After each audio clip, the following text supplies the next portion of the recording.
A metrópole mais populosa atualmente em todo o planeta Terra é Xangai, na China, 18 milhões de pessoas. O segundo lugar fica com Lagos, na Nigéria, continente africano, 16 milhões. A terceira posição está com Karachi, no Paquistão, são 14 milhões de habitantes. O quarto lugar, Istambul, Turquia, 13 milhões e 900 mil pessoas morando lá. A quinta posição, Mumbai, a antiga Bombaim, na Índia, com 12 milhões e meio de habitantes.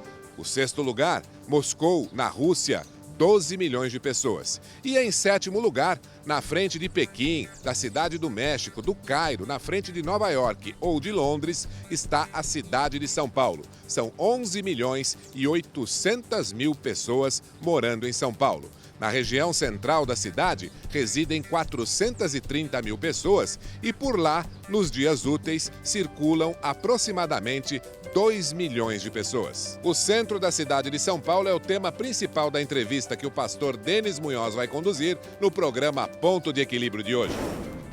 Marco Antônio Ramos de Almeida nasceu na capital de São Paulo em 1945. É engenheiro civil formado pela Escola Politécnica da Universidade de São Paulo, a USP.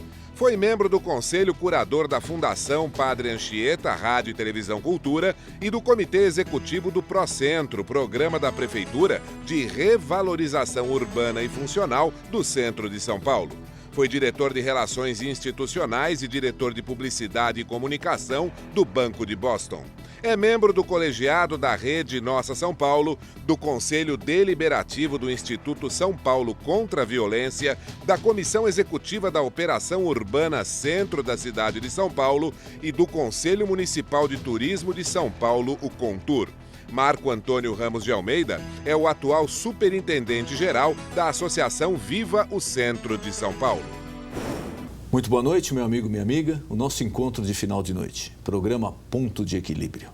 E agora com novidades, você acessando ao nosso site, ao nosso Facebook, Twitter, WhatsApp, lá você vai encontrar a relação dos convidados, os convidados que estarão aqui. Você pode já enviar a sua pergunta, se for com antecedência, e der tempo, a gente faz ainda durante a gravação do programa. Se não, nós vamos encaminhar a sua pergunta diretamente para a assessoria do nosso convidado e ele vai responder. O programa é sempre feito pensando em você.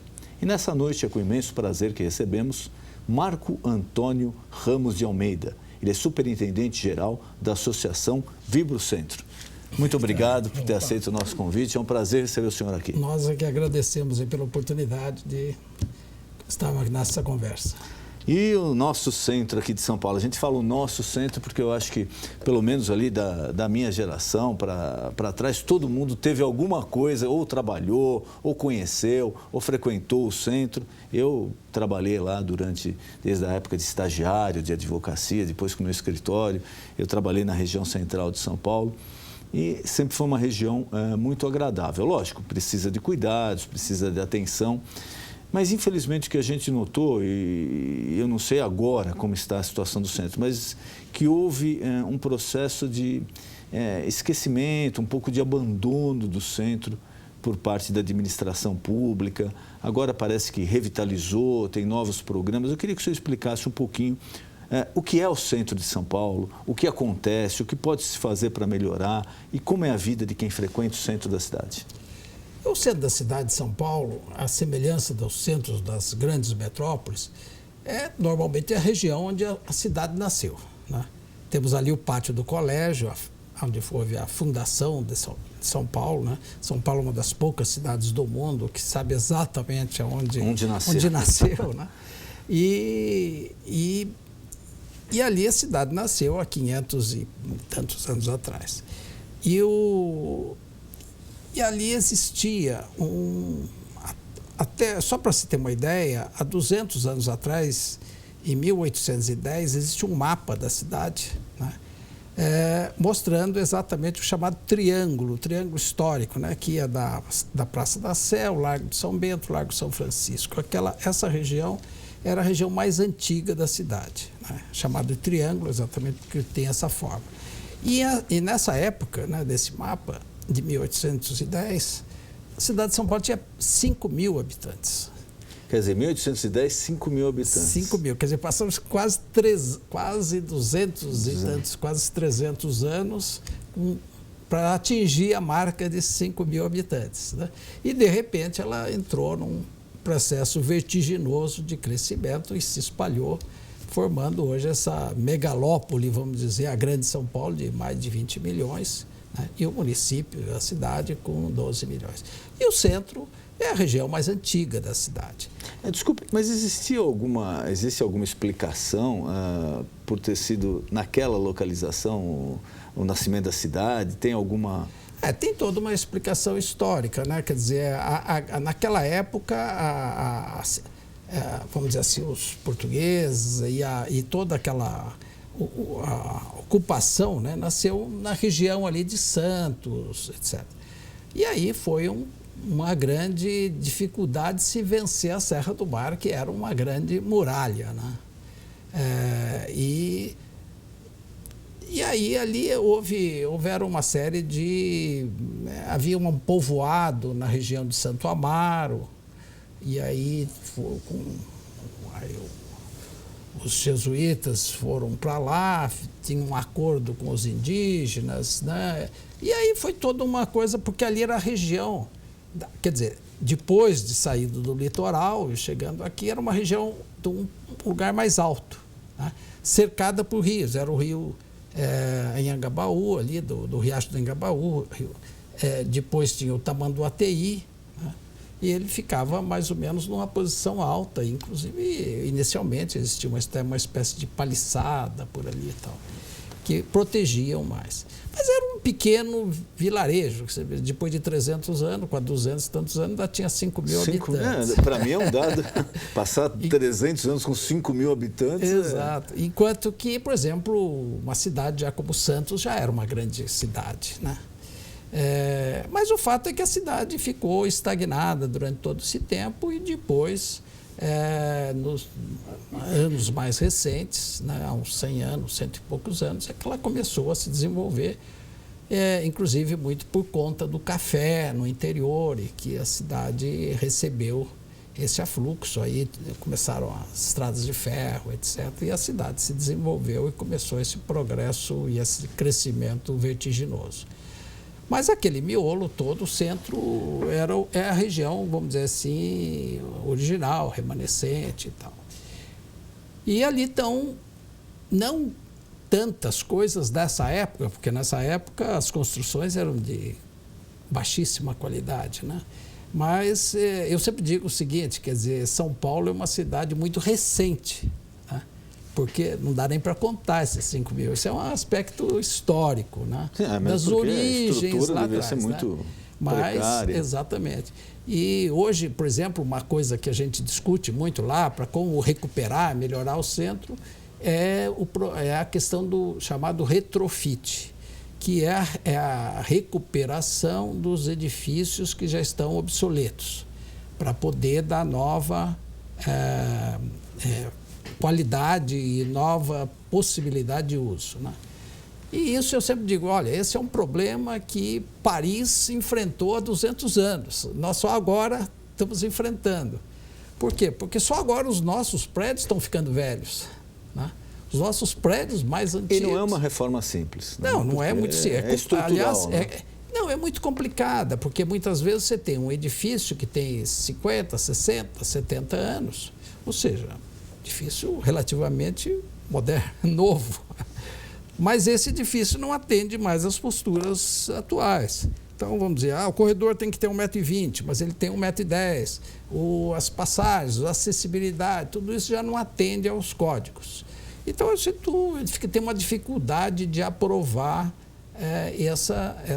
porque as posturas que tem são as posturas para você construir um novo. A falta de recuo entre os prédios também, lá tem muitos prédios... São todos encostados, colados, a maior parte encostados. Que hoje já não pode mais. Hoje já não pode, etc. Então, o que acontece? Hoje Então, precisa se criar uma legislação nova para se permitir e se viabilizar esse retrofit dos prédios mais antigos, permitindo que eles sejam melhorados, vamos dizer assim. Não vai construir porque para atender a legislação atual precisaria demolir e construir outra. Né? E aí se perde uma área muito grande, porque tem recuo, a limitação da área construída em relação ao solo. Exatamente, isso seria absolutamente inviável hoje e nem se faz isso, como eu digo. Em outros países onde os prédios já eram muito mais antigos, esse problema aconteceu há muitos e muitos anos e foi resolvido com legislação adequada. No nosso caso, essa legislação ainda não existe, está sendo agora atualizado no plano, através do plano diretor novo e através da nova lei de uso e ocupação do solo, que está prevendo uma série de aspectos para possibilitar a reforma desses prédios mais antigos. Né? Além disso, o centro tem edifícios que, além de serem antigos, são prédios realmente são tombados pelo patrimônio histórico por serem prédios com alto valor artístico, arquitetônico, ou histórico, etc. Então, esses prédios, eles precisam ser não só reformados, mas sim também restaurados. Né? Para esses existem já alguns incentivos fiscais, inclusive de transferência de potencial, etc., que possibilitam recursos para esse restauro desses edifícios. Mas a grande luta da associação, em última análise, é pela recuperação do centro como um todo, em todos os seus aspectos, né? Culturais, sociais, econômicos, etc., funcionais. Né? O que caracteriza o centro metropolitano é a sua diversidade e a sua multifuncionalidade. Quer dizer, o centro é um centro de governo, quer dizer, todo o governo agora está lá, já se tinha se dispersado pela cidade, mas uma luta da Associação Vivo Centro voltou agora para lá. Está voltando. Uma boa parte do sistema judiciário também. Escolas estão se instalando bastante lá, várias faculdades e algumas remanescentes, como a própria Faculdade de Direito, Largo São Francisco, tradicionalíssimo. Então, esse trabalho, a Associação Vivo Centro, nasceu exatamente para impulsionar, para articular a sociedade civil junto ao governo, para impulsionar a recuperação do centro, que foi um processo que aconteceu em todas as grandes metrópoles do mundo.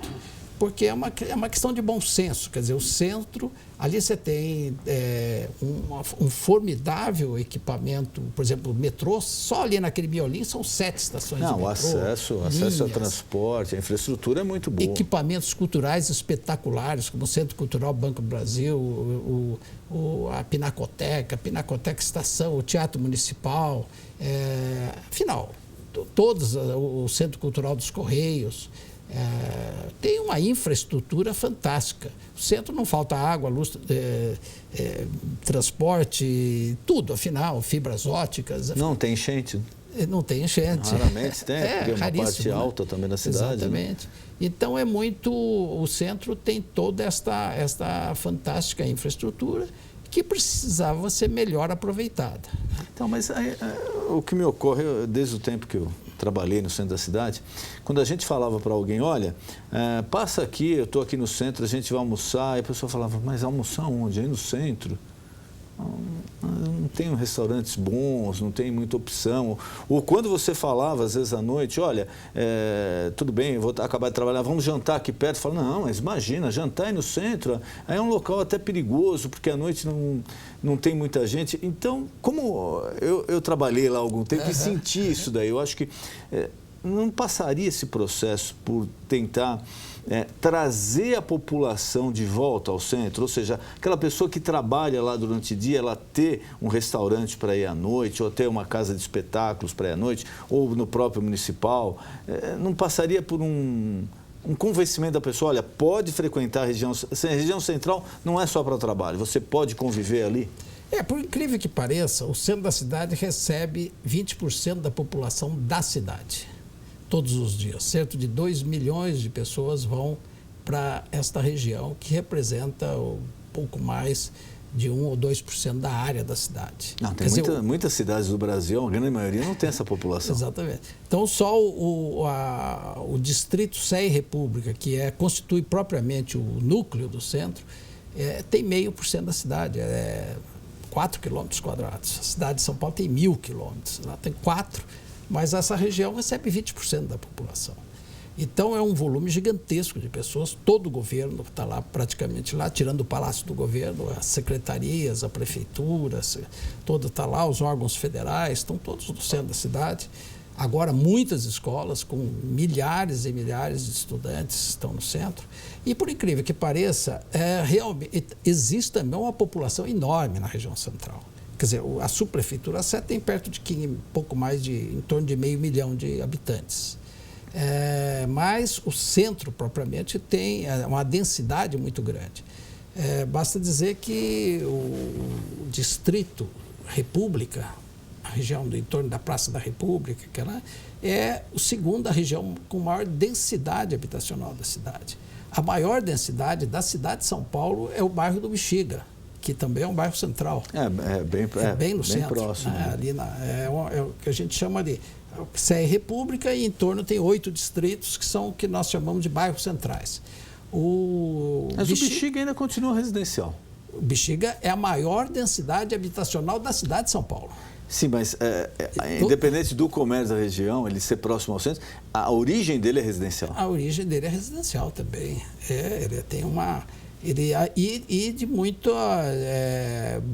etnias diferentes. E é um bairro, inclusive, com uma diversidade muito grande.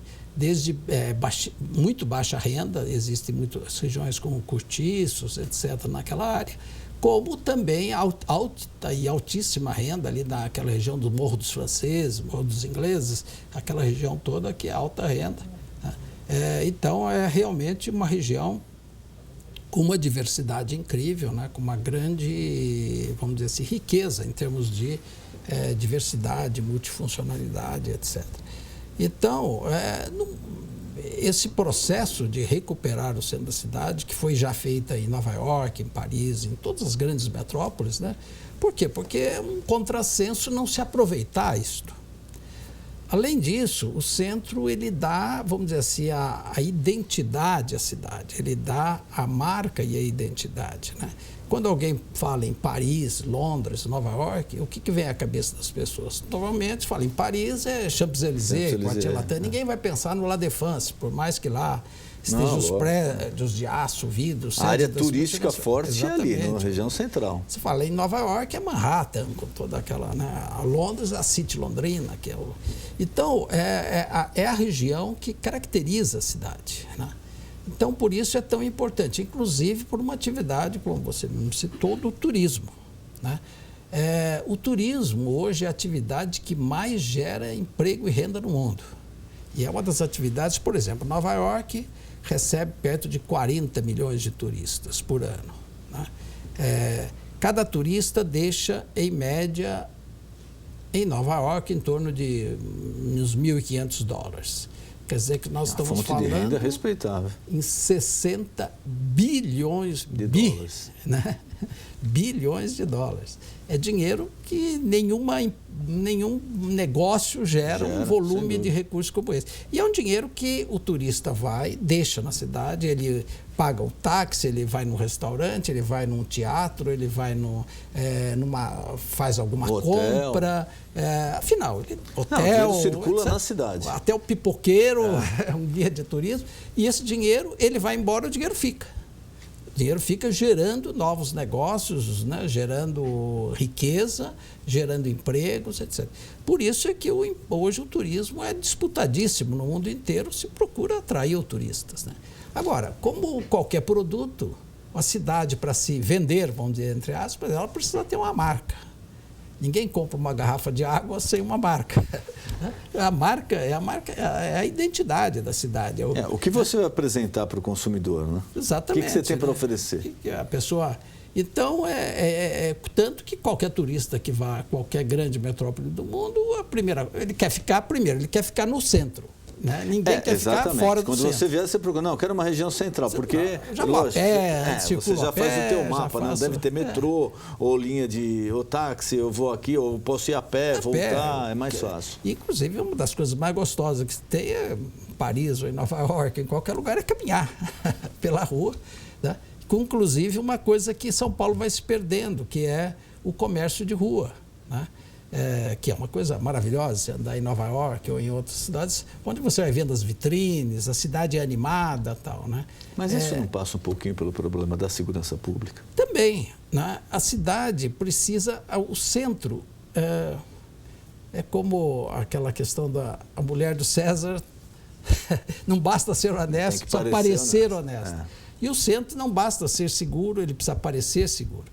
E eu diria o seguinte, que o centro é a região mais segura da cidade, ou melhor, vamos chamar, a região menos insegura da cidade.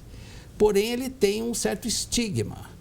Por quê? As pessoas, primeiro, ela pensa assim, eu estou na Paulista, eu estou lá nos Jardins, ele se vê dentro de um carro, circulando, entrando, saindo de uma garagem, entrando na outra. E aí ele entra num shopping, ou ele entra numa loja. Ou em ambientes fechados, né? E circulando de carro. No centro, normalmente, se circula a pé, né? O comércio é a pé também. O comércio é a pé, quer dizer, você não tem shopping, assim. Temos lá o shopping light e tal, mas você não é o típico do comércio do centro é o comércio de rua. As né? lojas de rua, né? São as lojas de rua e muitas lojas especializadas, que é a grande diferença. Quer dizer, o shopping tem o comércio estandartizado, mesma loja que tem num shopping, tem no outro, com algumas variações de padrão, etc., mas é mais ou menos a mesma coisa. No centro você tem lojas especializadas. Se precisar de uma loja de um chapéu, você vai ter que ir no centro. Um chapéu coco, um chapéu que seja. No centro se encontra coisas que você nem imagina. Equipamento de dentista, ou um ourives, né? Ou os fabricantes de joias estão ali no centro. Né? Afinal, todo tipo de as lojas de equipamentos elétricos, eletrônicos, etc., estão, de componentes, né? Tudo que é especializado está no centro da cidade. Né? Mas as pessoas, em geral, elas estão mais acostumadas realmente a circular de uma outra forma. E o centro, por ser uma região até muito acolhedora, vamos dizer assim, nós temos lá o quê? Uma grande concentração, por exemplo, de própria população de rua. Porque o que faz a população de rua? Ela no centro ela tem comida, ela tem a esmola, ela tem abrigo. Devido a esse número de pessoas que circula lá todo dia, e restaurantes, bares, lanchonetes. Não, um volume gigantesco, né? São gigantescos os bares e restaurantes do centro são. Só que o que acontece? Eles atendem um volume gigantesco de pessoas, normalmente no almoço. Exatamente, né? Porque deu 6 horas da tarde. Já diminui. Ou até encerra, principalmente na área, por exemplo, do centro antigo, que é ali da região da Sé, né? E que, então, os restaurantes são até bastante interessantes, porque normalmente você fala assim, bom, ser dono de restaurante deve ser uma coisa chata, porque enquanto os outros estão se divertindo... Está trabalhando. Você está trabalhando, fim de semana, sábado, domingo. Quer dizer, no caso do centro, lá os restaurantes... eles tiram todo o lucro dele numa única... no almoço e durante a semana. No almoço de segunda a sexta. Né? E aí eles trabalham realmente muito. Eles são restaurantes muito grandes, que dão um atendimento enorme. Né? E terminou, depois do almoço, tal, já vai se encerrando. Né? Principalmente no centro velho, ali chamado Centro Velho, que é a região da Sé ali. No Centro Novo, quando a gente fala Centro Novo, é Centro Novo daquela época, quando aquele triângulo que nós falamos naquela época. Daquele miolo ali. Quando o centro, então, a cidade começou a crescer, né, ela passou para o outro lado do Vale do Engabaú. Se construiu o primeiro viaduto do chá, né? Chamava-se viaduto do chá porque lá embaixo tinha plantações de chá. E quando se venceu aquele vale, né, e se fez o primeiro, então aí se começou o que na época se chamou de Centro Novo, que é a região onde está o Teatro Municipal, onde está o Shopping Light, depois a Praça da República, e assim por diante, que ficou o Centro Novo. Aquela região já temos hoje excelentes restaurantes. Tem uma vida noturna, um pouco mais ativa e mora, como eu disse, tem muita gente realmente morando lá. O Mercadão, sempre se falou, eu pelo menos já ouvi uns 10 projetos, né? Aquela região do Mercado Municipal, certo. 25 de março, que tem um fluxo de pessoas ali, principalmente no final de semana, né? No sábado, que aquilo realmente vira um formigueiro. Eu já escutei, não, nós vamos reformular o Mercadão, porque vai vir para cá, vai ter uma área, vai se fechar essa rua, vai virar um calçadão, ou senão vai ser um bolsão de estacionamento, mas que na prática continua igual há muitos anos. Tem algum projeto, a associação apoia algum projeto para aquela região? Sim. Não, lá é o seguinte, primeiro que o Mercadão ele abastece, hoje ele abastece em grande parte da cidade de São Paulo, quer dizer, em termos de mercadorias mais finas, né? Todo o restaurante se vai comprar peixe, coisas desse tipo, adquire no Mercadão. São os artigos de primeira qualidade. Mas, vamos dizer assim, e há um fluxo de turistas realmente muito grande, porque o Mercadão é fantástico, né? Tem tudo quanto é... Produtos importados, você tem especiarias, e queijos, e final, tem tudo lá, né? E tem alguns restaurantes também, algumas daquelas comidas diferentes, né? Tipo pastel, sanduíche de mortadela, famoso, né? Famoso e tal. E tem um setor de cítricos muito grande, né? Esse setor de cítricos, num processo, se a gente conseguisse um processo mais turístico fortemente, deveria ceder espaço, porque é um volume que ocupa muito espaço, é um atacadista muito forte.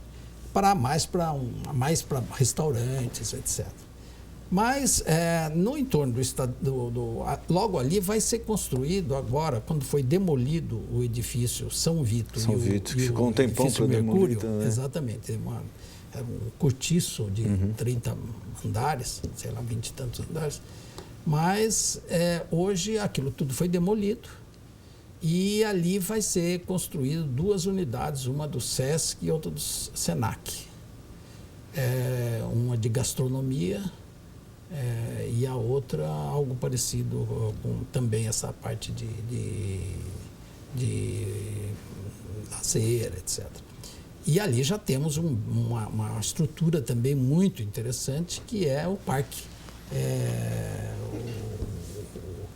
O antigo palácio ali das indústrias, né? O Palácio das Indústrias, que hoje é o Museu Catavento. Que chegou a funcionar na prefeitura, inclusive, lá um tempo, Lá funcionou, né? A prefeitura passou relativamente pouco tempo. Ali, inicialmente, ele foi construído para ser o que é o Anhembi hoje, seria um parque de exposições agropecuárias, né? Tanto que ele tem uma decoração bastante sui generis, né? Tem lá uns, vamos chamar assim, uns estátuas, não sei se o nome é correto, mas de boi, de cachorro, de coisas, porque era uma exposição agropecuárias, né? Então era da indústria e da agricultura e da pecuária e tal. Então a decoração até tem um pouco a ver com essas atividades que estão no entorno que aquilo parece um forte, né? Hoje está cercado. E ali hoje existe um museu da ciência, que é o Museu Catavento, que é visitadíssimo, perto de 2, 3 mil pessoas por dia, principalmente escolas que vão lá para... Então é uma área muito interessante. E quando se construir então esses equipamentos que é do SESC e SENAC, então vai ter uma outra ainda. Isso deve acontecer a partir do ano que vem. Quer dizer, eles tomaram posse desse terreno há 1 ou 2 meses. Foi demolido, etc. A prefeitura passou. Vamos torcer para que seja uma coisa que atraia pessoas à região e valorize a região central. Eu queria agradecer a presença do senhor. Infelizmente, nosso tempo está acabando aqui, o programa já está esgotando o tempo, e colocar à sua disposição algum tema que eu não perguntei, algum recado que o senhor queira passar para a população de São Paulo, da região central ou do Brasil. Por favor, fique à disposição. Eu acho que vale a pena visitar o centro, né? O centro tem guias que circulam por lá, guias, nós temos na própria Associação Vivo Centro um programa de guias chamado Caminhos do Triângulo. Mas existe uma série, tem uma caminhada noturna que sai todas as quintas-feiras, de graça, que sai de frente do Teatro Municipal, percorre várias áreas do centro, com vários temas. à noite, né? É bem interessante as pessoas circularem à noite em caminhada noturna. Mas vale a pena. E nossa grande luta a partir de agora, inclusive, é para uma melhoria do sistema de gestão, né, daquela área. Eu sempre disse o seguinte: o centro ele está pronto, de certa forma. Ele precisa ser, claro, mais bem cuidado, etc. Mas ele está pronto. O hardware está lá. Agora nós precisamos de um software, nós precisamos de um sistema de melhor gestão. Melhor. E é isso que a gente está procurando, inclusive, buscar no exterior, até as experiências como é que Paris, Londres, Nova York administra essas áreas especiais, esses parques, essas pequenas praças, tudo isso, de forma a colocar tudo isso à disposição dos munícipes, da população de São Paulo, do estado de São Paulo, do Brasil e do exterior. Quer dizer, realmente, para nós é muito importante receber os turistas também. Muito obrigado, foi um prazer receber o senhor aqui. A satisfação foi toda nossa e muito obrigado pelo convite. O nosso encontro de final de noite, programa Ponto de Equilíbrio. Boa noite.